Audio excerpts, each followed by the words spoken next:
Magandang araw po sa inyong lahat mga kababayan at welcome back dito po sa PNR at eto nga mga karibin natin kumambyo na. Nako, kinanta na. Ex-DPWH Bunuan nakauwi na ng bansa. BBM Martin lagot. Nako, yan po mga kababayan ang ating alamin at bibigyan ng reaksyon sa video ito.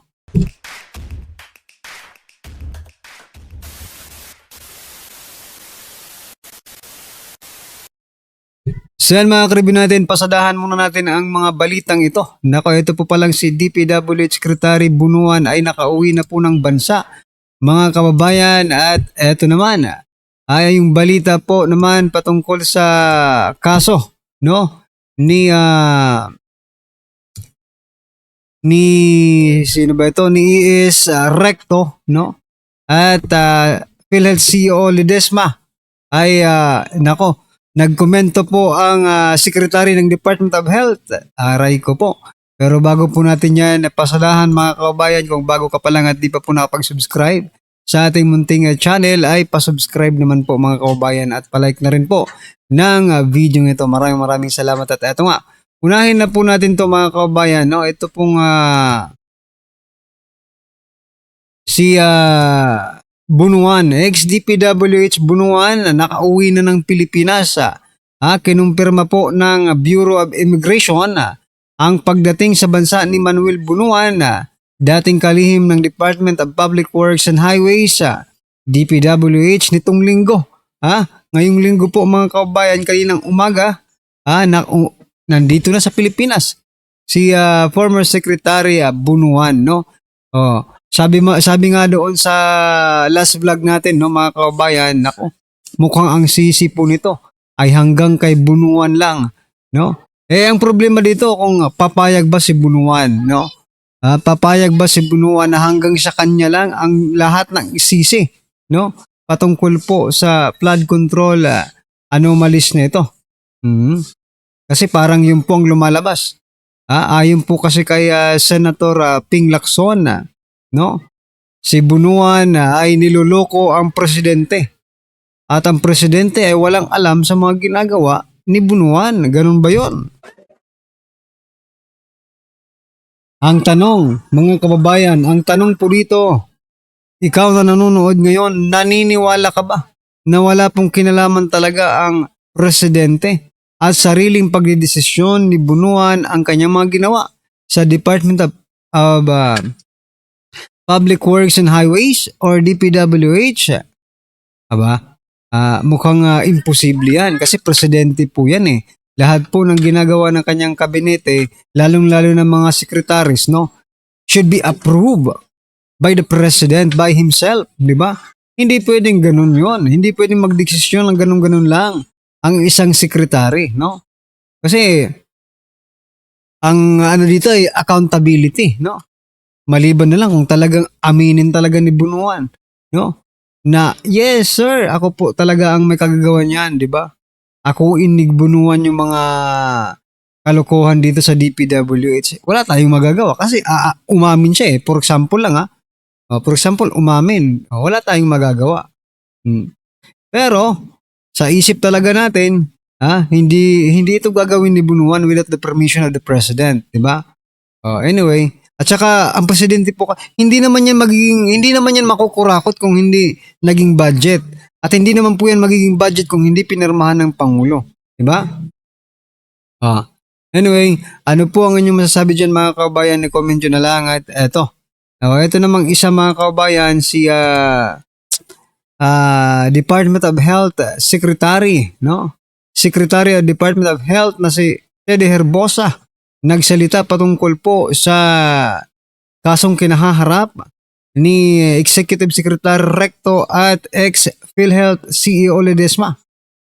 Sabi niya po dito, kasong kriminal at administratibo laban kina Iis Recto at ex-PhilHealth CEO Ledesma sa ombudsman hindi magtatagumpay, ayon po yan kay Herbosa. Paano mo nasabi? Diba? Well, anyway, expected naman po namin yan. No? Tayo mga ordinaryong Pilipino, expected na po natin yan na talagang hindi po ito magtatagumpay na kaso ng Recto at ng itong si Ledesma ng PhilHealth, no? Dahil nga po sa ombudsman po no? Sino po bang ombudsman? Ha? Malamang nga hindi na yan silipin ni ombudsman no? Kung silipin man yan, pakitang tao lang mga kababayan kasi nga administrasyon nan mahirap pong kalabanin yan, no? Ang pag kinalaban mo po si Recto at itong PhilHealth ex-CEO, no? Ang makakalaban mo ang presidente, no? Kasi pag presidente po ang kinalaban mo, hindi kaya tablang ka ng hiya, no? Remulla. Paano hindi natin masasabi yan? Biruin mo, may kaso nga si Remulla sa ombudsman.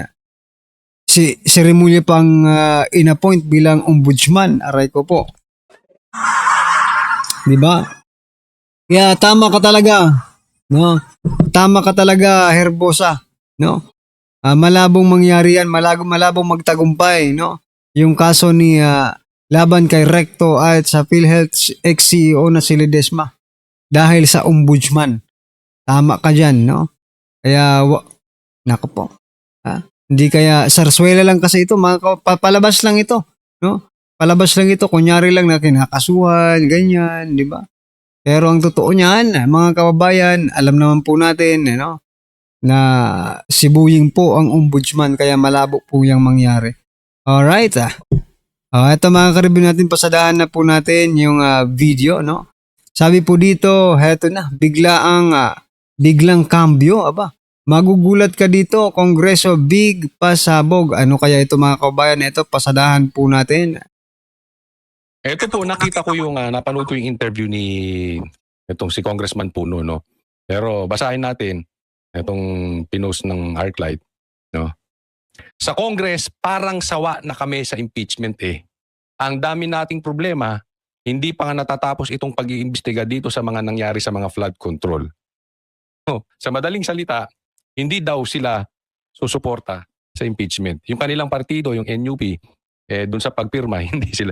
So, didistansya. Ngayon, again, hindi natin alam kung ito ay nagsasalita ng tapos or nagpapataas lang ng presyo.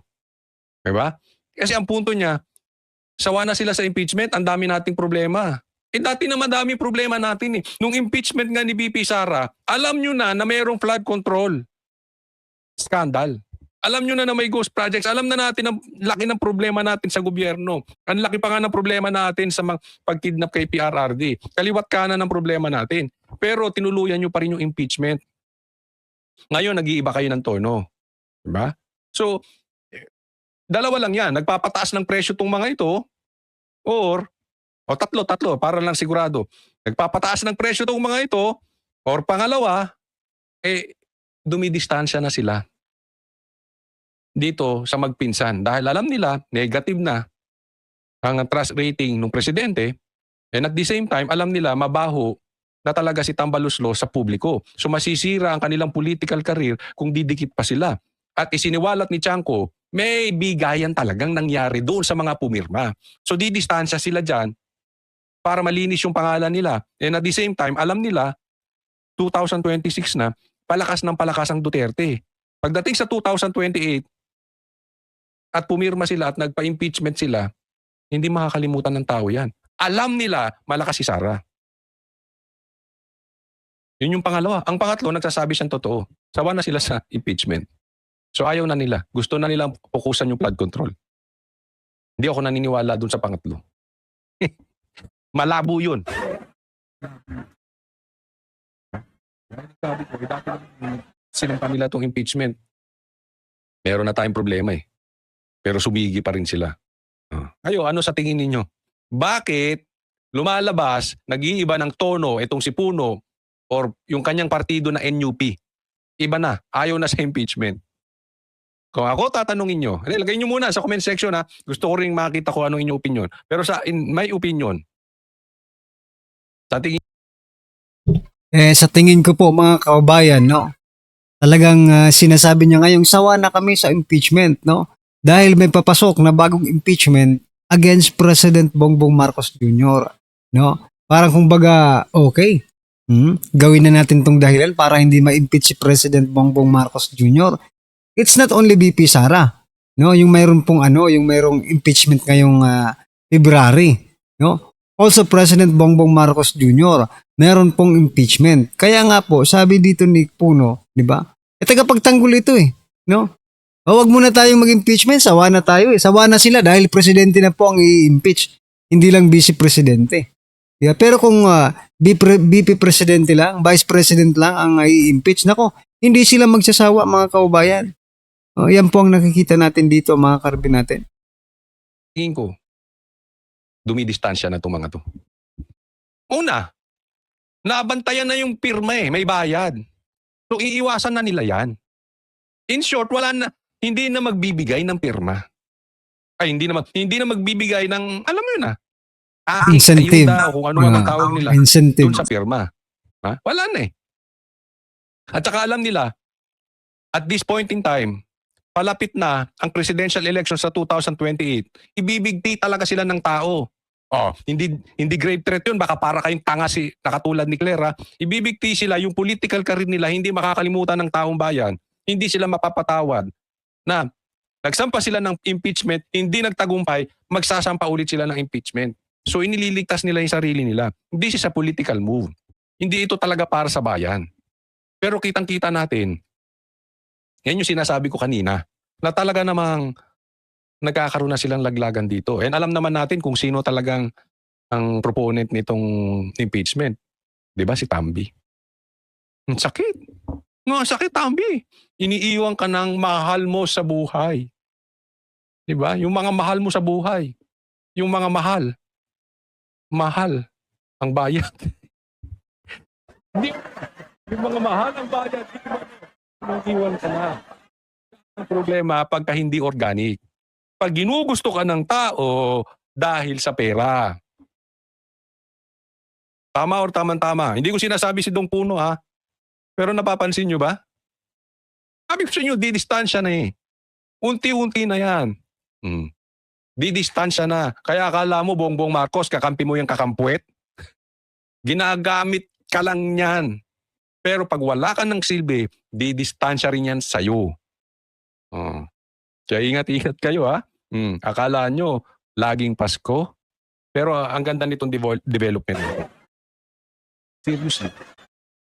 Alam mo sa tingin, mas may possibility pa na ma-impeach si Bongbong Marcos. Sa laki ng problema natin ngayon, sa laki ng baho ng administrasyon natin, at kung paano nila binababoy yung investigasyon, sawa na ang tao. Didistansya ng mga yan. At very possible, yung 1/3 na nagpa-impeach kay BP Sara, madali rin kuhanin para pa-impeach si Bongbong Marcos. Ano yan There is a big possibility. Hindi ko sinasabing, yes, magiging successful. Pero sa nangyayari ngayon, pabaho ng pabaho si Bongbong Marcos, tapos si BP Sara, pabango ng pabango. Alam naman natin ang ugali ng mga politiko. Kakapit sa mabango. Ay, nako. There is a big chance. Si Bongbong pa ang mauna. At tandaan natin, pag naisampay ang impeachment na yan, tapos na pagdating sa Senado. Kasi itong Senado, marami dito ang Duterte Black. There is a big possibility mayayari ka, Marcos. Kaya ayusin mo, Marcos. Huwag niyong babuyin yung investigasyon. The more niyong inilalayo sa mastermind, lalong nagagalit ang taong bayan. Exciting, di ba? 2026 is the year na makukuha natin ang hustisya sa bansang ito. Naniniwala ko.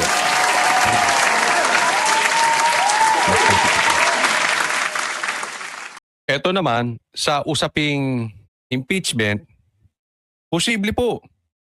Posible po. Very possible. Din. No? Posible pero I don't think mangyayari. Pero posible. na si Tito Soto ang next president. Grabe, nakalagay dito. Senate President Soto positioned for presidency as impeachment threatens Marcos and Duterte.